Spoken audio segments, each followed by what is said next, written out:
Okay, in this video we're going to talk through how to approach Paper 2 Question 4 for AQA English Language. This question is worth 16 marks, and just like Question 2 on this paper, it requires you to look at and compare both sources. It examines Assessment Objective 3, which is to compare writers' ideas and perspectives, as well as how these are conveyed across two or more texts. This is the highest tariff reading question, so you should expect to spend more time on this than you have on the previous questions.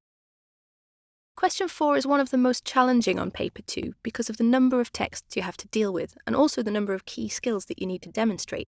So it's vital that you plan your answer carefully. The examiner will always ask you to compare the writer's attitudes, perspectives, or feelings about a topic that both texts have in common. This topic will provide the focus of your answer. It's always really helpful to carefully read the blurb in the box at the top of the text and highlight the key things that you learn. For example, when were the texts written? Who were they written by? What type of text are they?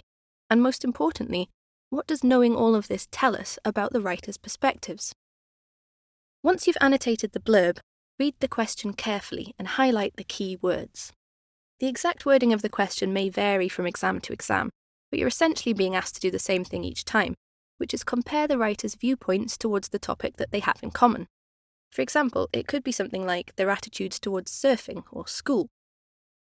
Sometimes the attitudes of the writers won't be entirely explicit or obvious, and you should make inferences from what the writer says in order to be successful.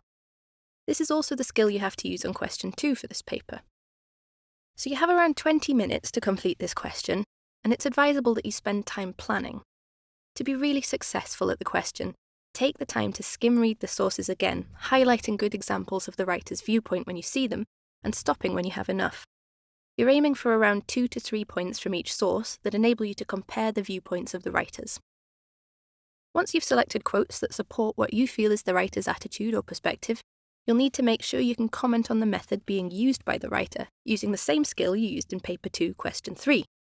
You need to consider how the writer has used methods for effect, and what the effect is on you, the reader. Don't be ruled by technique spotting.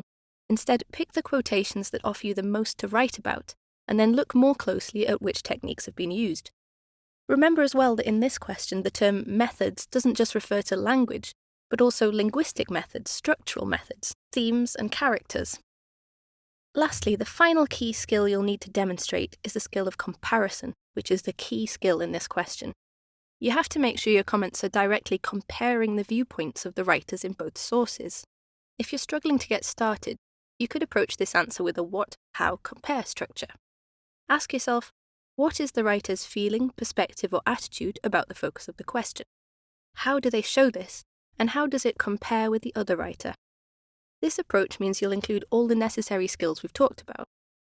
But remember, whatever viewpoint you identify in source A, and the textual references that you use to support your response, as well as the methods you identify, it's really important that you then compare the viewpoints in source A to the viewpoints in source B.